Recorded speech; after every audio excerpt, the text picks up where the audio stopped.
Hello lovely people, my name is Emma and today I'm doing another overly specific book recommendations video, this time focusing on post-apocalyptic or survivalist fiction. Just very quickly, if you hear any weird shredding noises in the background, my rabbit is determinedly destroying a cardboard box, only about a foot away from me, so please ignore those. She's very determined this morning, so sorry about that. So today I'm going to be talking about books that focus on some kind of apocalypse event and then a survivalist situation afterwards. I am including within this a few that play around with ideas of like zombies or vampirism, but the general gist is normally that humanity comes down with some kind of illness or disease, whether that be one that just kills you or kills you and then does weird stuff to your dead body, and then it's about a group of people trying to survive afterwards. So that's the kind of rough framework that we're going to be working with here. I'm going to talk about the ones that don't feature zombies first, and then I'm going to talk about a few zombie books afterwards, but in my head I really consider them quite interchangeable because the core premise is kind of there. It's small close-knit group of people trying to survive. The first one I want to talk about is The Deadlands by by Benjamin Percy. This is a situation where society has been wiped out by a disease, but it's several hundred years later, and the bigger issue is that the nuclear plants and various nuclear things that we have spread across the world, they're fail-safes that are only designed to really last 100 years or so, have indeed completely failed, and then it causes a bit of a nuclear winter. Now the story kind of covers two major areas. The first one is a city that has got a severe water shortage, and it's about trying to deal with that, and then from this city we have two intrepid explorers that go out trying to find something beyond the hills. Really enjoyable. I've described this before as like X-Men meets Mad Max meets kind of survivalist fiction, because it's playing around with some weird stuff to do with the nuclear radiation, people developing slightly strange situations. Most people have kind of weird growths on them, but in some cases those growths develop into more skill sets.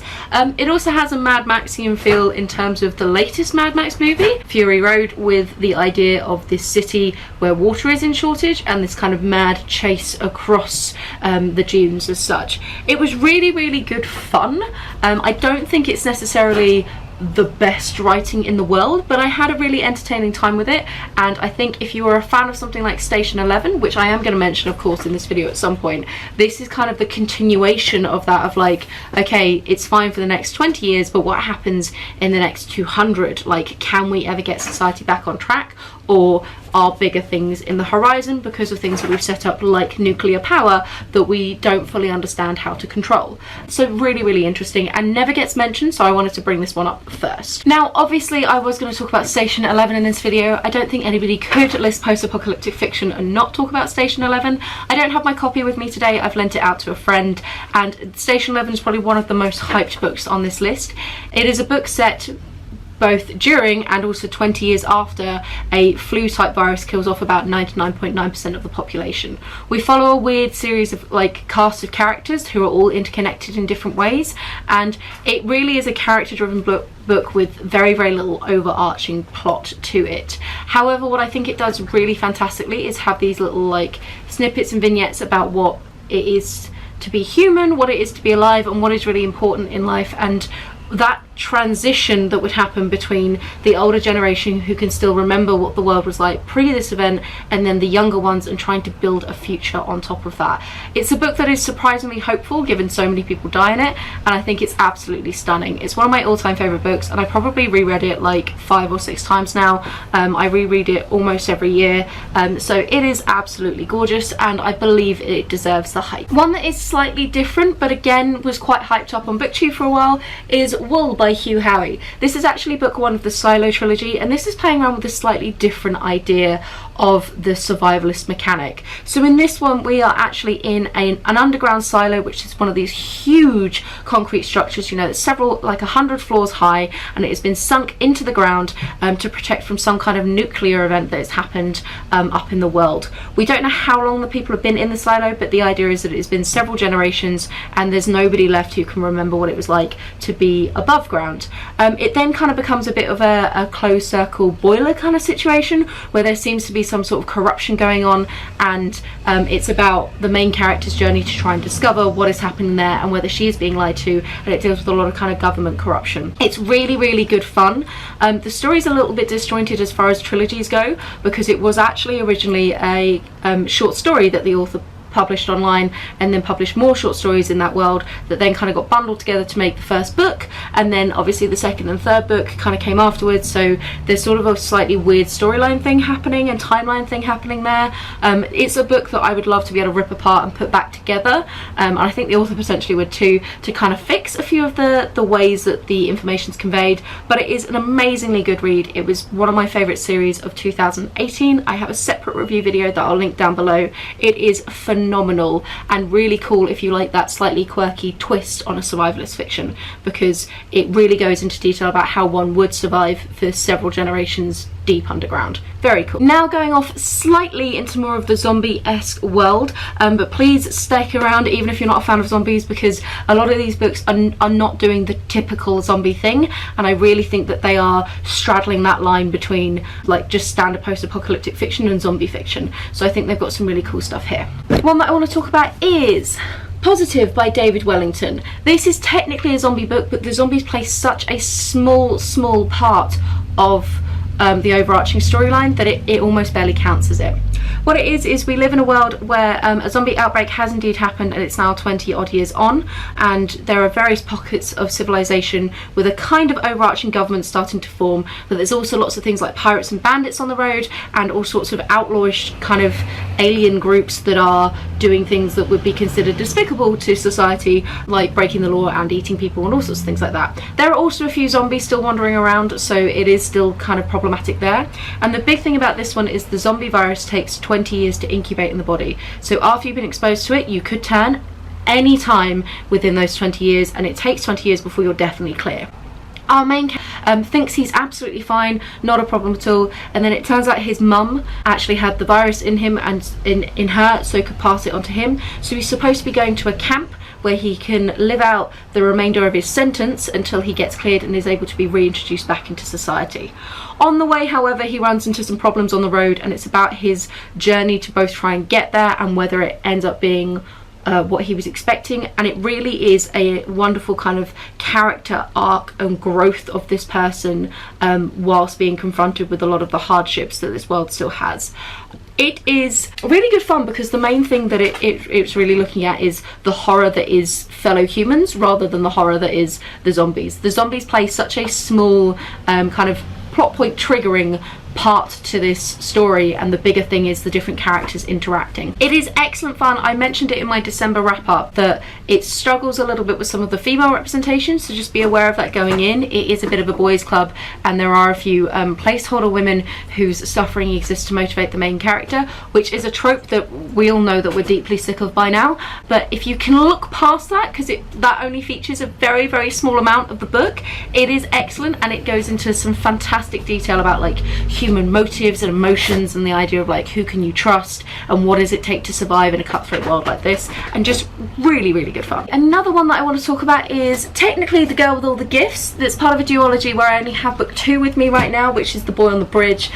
This has been made into a movie and is playing around with the zombie trope in a really cool, fun way. We start our story in an encampment where they're doing tests on these kids, and we know there's something weird about the kids, but our main character has something a little bit different about her as well that makes her very unique. She is the girl with all the gifts. The big kind of zombie pitch here is there is a particular type of virus or fungus, I believe it is, that basically it's genuinely a real thing in the world, and it invades into insect bodies, takes over their brains, makes them go up as high as they possibly can, and then basically shoots a bunch of seeds out of their head to blast these spores everywhere so that it can infect more, and it can take out like entire colonies of ants overnight. It is a toxic, vicious thing. It's been featured on a couple of different documentaries by David Attenborough, things like that. It's very cool, very scary, and the book is just playing around with what if that made a species leap and suddenly it was humans that we had to worry about. It means that the author M.R. Carey is playing around with some really fun stuff, including sort of plant fungus-like elements into the zombies. So they're not the typical just running at you trying to tear your brains out. They do some quite quirky, fun things, and there are some really interesting scenes. Now, the first book really is a journey for the main characters who have left the encampment for reasons I won't go into because of spoilers, and it's about their sort of mission. This one is more going on earlier and is a separate journey. I felt book 1 was stronger than book 2. I think some of the characters in this make some really stupid decisions that were decisions to drive a plot rather than decisions that were true to their character. But overall, I think the duology is very fun, very strong. It has a lovely ending that it wraps up with, and it's just playing around with some typical zombie tropes in a really cool, fun way that makes it very distinct to a lot of the kind of World War Z stuff happening out there, and was really cool. Okay, and then the final book that I want to kind of actively recommend to you, although I have a couple to talk about afterwards, is I Am Legend by Richard Matheson. This is technically a vampire book, but please don't let that put you off if you're a fan of survivalist fiction, because it barely is playing with the vampire trope. Don't think Dracula, think more like zombie-esque, which is why I think the movie with Will Smith did some different things and made them more zombie-esque. So this is from the 50s. It is a classic, and it is about a gentleman's attempts to survive in a world overrun by these zombie vampire creatures, and it is about they can't go out during the day, so it's about him desperately trying to patch things up during the day, and then about him basically hulking down and hiding during the night as they like batter on his door and have a vendetta against him. There's a really fun twist at the end that you might know about because it's kind of relatively common law now. I'm not going to spoil it for you, don't worry, but I'd say it's such a short book. Definitely go for it because that twist is very cool. And the movie I Am Legend butchered it. The movie actually has an alternative ending you can find on YouTube that plays around with the same twist that this one does, that it is totally worth going and seeing. Just literally find that clip if you've watched I Am Legend and you kind of know the context, because it is amazing, and I'm so annoyed that they didn't use that as the final clip because it's much more powerful and again plays far truer to the original source material. Richard Matheson, you have to remember, is writing from a while ago, so a lot of the kind of tropes that we now know and expect to see in this kind of fiction, but he is one of the OGs who was creating that. And I always think it's interesting to go back to a classic example of something that you really enjoy in literature to see the timeline of how that trope has progressed over the years. And again, like I said, it's really short, quite a quick, easy read. I definitely recommend it. Now, there are 2 other books that I just want to briefly mention and talk about, even though I don't personally recommend them as such, just in case you have different reading tastes than me, which is probably likely. The first one is Severance. I'm going to pop it here. Can't remember the author, I'm so sorry. This one is a zombie survivalist kind of fiction, and I did enjoy the survivalist side of it a lot more than the zombie part. The zombie part is playing around with the idea of people repeating the same motions, and that's what the virus is does to you. It causes you to be stuck in a loop and you do it to the point of death. That one, I think it was a bit messy with that, and it was trying to do a lot of commentary on like the idea that we're all secretly drones, and there was a lot of like flashback bits to before the virus which were trying to make comments on like, you know, oh, we just wander around our life repeating the same actions, and what does it really mean to be alive? And I just think it was very heavy-handed with all of that message. However, the survivalist sections of the book, the bits where our main character is, you know, finding a group of people, interacting, making decisions on whether she needs to go out by herself or not, is very strong and very interesting, so I would definitely recommend that one. Oh, I've also forgotten, I guess the Book of M definitely counts here, so this is one that I would recommend. It's fantastic, but it's playing around with a bit more of a magical slant to it, which sort of more of a fabulist idea, which then means that it's still got the survivalist elements, but it's doing slightly different things with it. This is a world where people start to lose their shadows, and once they lose their shadows, they lose their memories. And once their memories start to go, they start to get the ability to warp and twist reality so that reality matches their wrong memories rather than their memories being wrong about the world. So an example would be if I remembered my partner leaving today with a yellow shirt on, his shirt would now become yellow regardless of what it was beforehand.